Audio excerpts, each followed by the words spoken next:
I want to bring up the brick poly we have here on the foundation. This serves as two purposes. One, it eliminates the bonding agent of the brick to the foundation. So as the brick expands and contracts different than what the foundation does, it doesn't, like in the corners of the house, it doesn't allow it to pop that corner loose. The second purpose of the brick poly is a moisture barrier. So you have water flowing downhill, of course.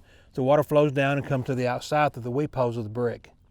If you notice on the installation of the brick poly is put on the outside of the OSB, but underneath the house wrap. Again, this creates a drain plane for the water that comes down to the brick poly and then comes out.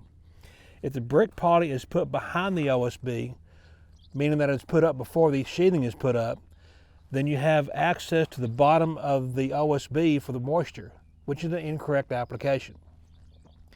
Again, you want to make sure you have the drain plane coming down and nothing coming back. We're working on the integrity of the house envelope.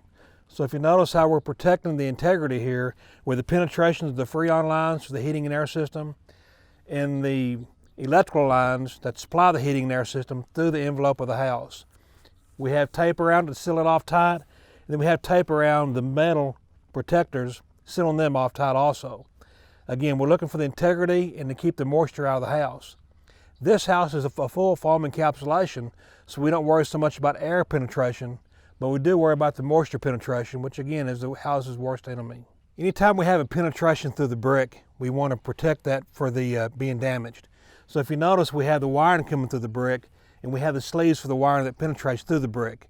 That helps protect this wiring from being damaged for the mortar and the brick, and then the process of bricking the house to begin.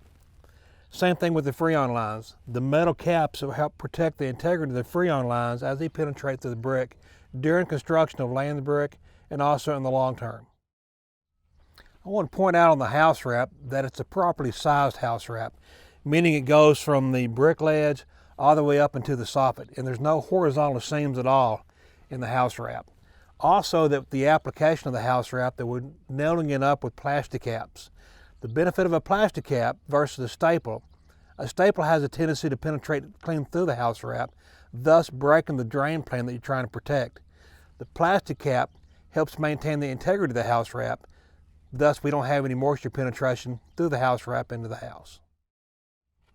There's another process that we have on the outside of the house. Process going on is, again, for the moisture control. Moisture gets through the brick through a capillary action through the mortar. So you have mortar on the back side of the brick, and as it goes down, it comes out of the weep holes on the bottom of the brick. It also works as convection going up to where the air flows, helps dry the back of the brick out, and it kind of insulates between the brick and the house. So that's important to allow air to flow.